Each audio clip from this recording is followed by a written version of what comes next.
Whoa, what a day yesterday. President Trump continued to erupt last night because the House Speaker said that he threw a, quote, temper tantrum.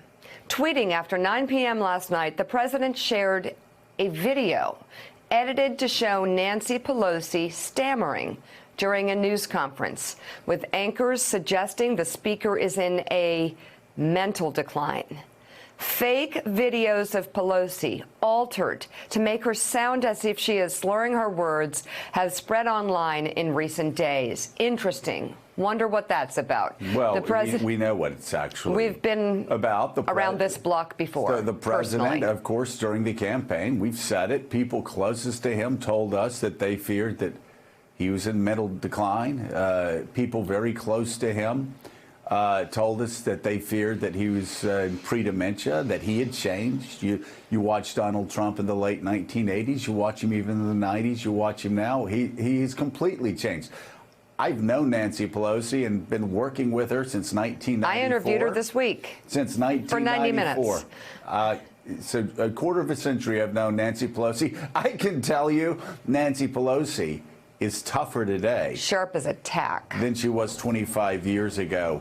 The difference between Nancy and Donald, not even close. He knows he's slipping, and so now they're actually, we can think about it, it's incredible. They're doctoring videos. The president is sending around doctored videos of the third ranking constitutional officer in the United States of America. Let me tell you. Where we are. The day I went to Washington to interview her, she had just gotten off a plane from Boston to do a huge award ceremony where she spoke in front of thousands of people. She rushed back to Washington. She did the 90 minutes with headliners, MSNBC with me, question after question after question, because we had to encapsulate her whole life in the interview. And then she was off to that contentious meeting with her own caucus, with Democrats who are pushing for impeachment. That went into the night. This woman never stops. No. And she's just fine. And again, it is, unfortunately, again, the president's always projecting. I think it was Heilman that said the president's either confessing or projecting. Well, last night, the president sent another tweet with commentary that claims Pelosi cannot put a subject with a predicate in the same sentence. Of course, this is because the speaker rightly questioned the president's leadership and competency earlier in the day. Sometimes when we're talking to him, he agrees. And then I said one time, who's in charge here? Because you agree, and then all of a sudden something changes. What goes on there? Who's in charge? And he says he's in charge, and I suspect that he may be. And I suspect he may be even more since yesterday, because I don't think that any responsible assistant to the President of the United States would have advised him to do what he did yesterday. The president, again, stormed out. I think, first pound the table, walk out the door. What? Next time, have the TV cameras in there while I have my say. That didn't work for him either. And now this time, another temper tantrum. Again, I pray for the President of the United States.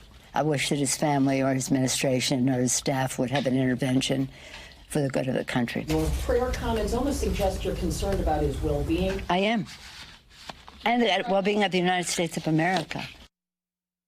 It was sad when I watched Nancy all moving, the movement and the hands and the craziness.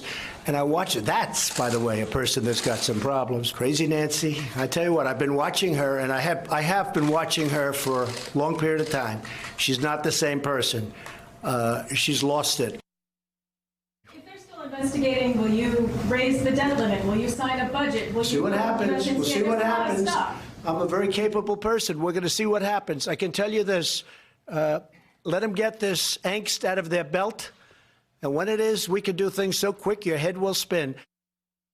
I haven't changed very much. Been very consistent. I'm an extremely stable genius. Okay. Oh, my God. You know, Willie, my God.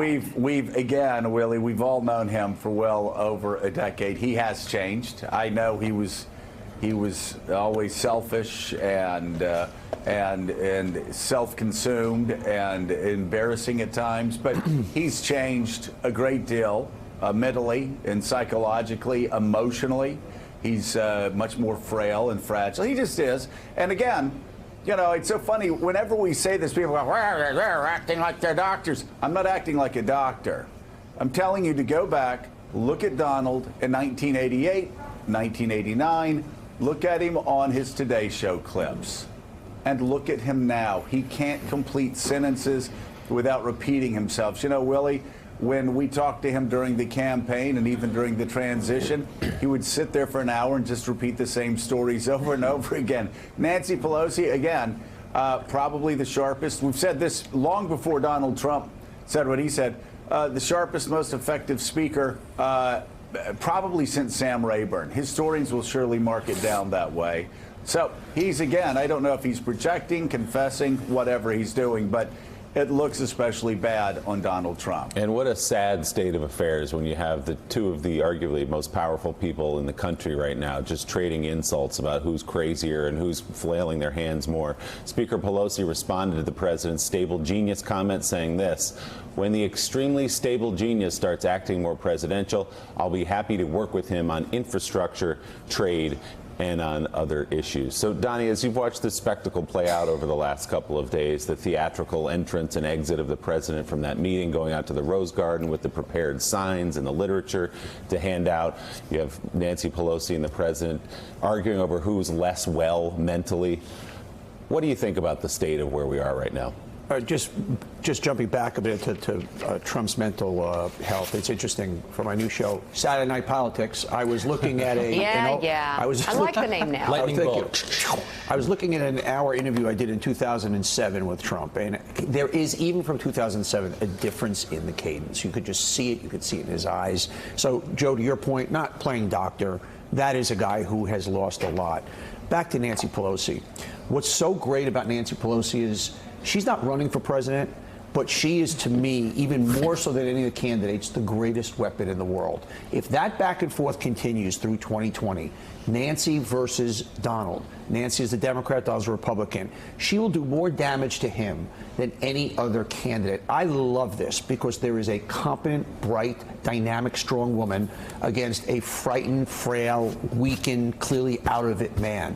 And so to me, once again, this is Nancy Pelosi now 2-0 versus Trump. If we go back to the shutdown, that was Trump's most stunning, clear L on the head, courtesy of Nancy Pelosi.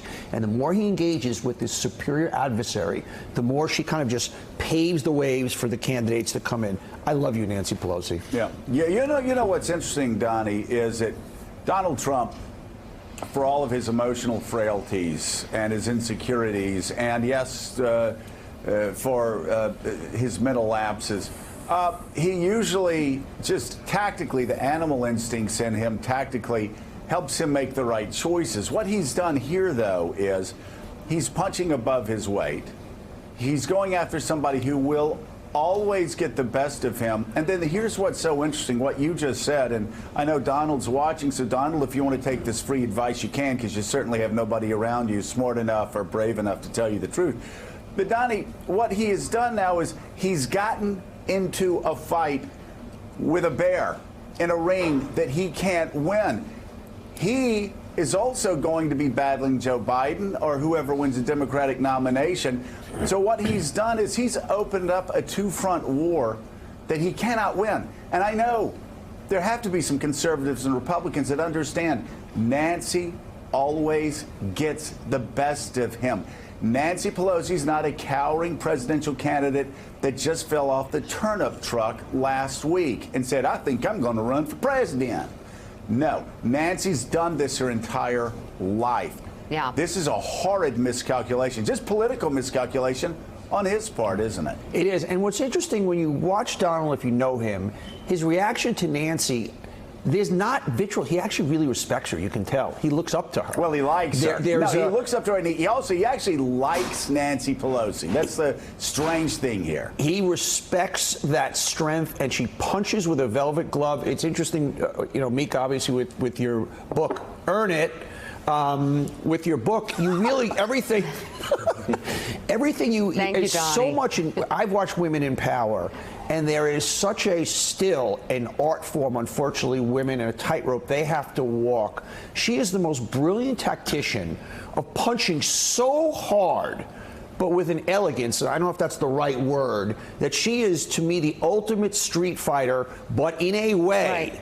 that still, in this day and age, women have to fight. They still can't fight the same way men can. And and Mika, you know this about anybody, she has perfected that art form. Well, and you know what? She has one thing that a lot of women who are just jumping in right now, one at the midterms, rising that don't have, and that is that people in America have seen her over the years leading. She has been Speaker of the House, second in line to the presidency twice. She is definitely battle-tested, and she's known to America as someone who represents the people, the country, and the Constitution of the United States. And Michael Steele, the politics of this are just plain and simple stupid on the part of the president, because attacking someone like Nancy Pelosi, I mean, look, not even close to being half on her level. But do you remember the backlash when he tried to give me a name and tweeted about me bleeding badly from a facelift? Literally, the backlash was around the world, and it was Democrats and Republicans, and it was people from all walks of life. He got pummeled for that, because there is, quite frankly, there are certain differences for gender politically that are hard for women. There are also things you can't do. And he just crossed that value. He just crossed that line politically, don't you think?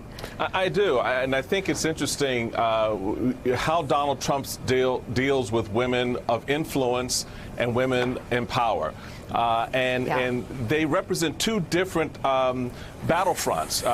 Certainly someone like yourself and others in the media space who have a following very much like the president, who have a voice very much like the president, represent a particular type of challenge, but then, you know, which he thinks he owns because he's been in that space the longest. Then he moves into this new space in politics where he's now confronted with a woman of equal stature, number 3 in line, just behind the vice presidency to his seat, who gives as good as he dishes out.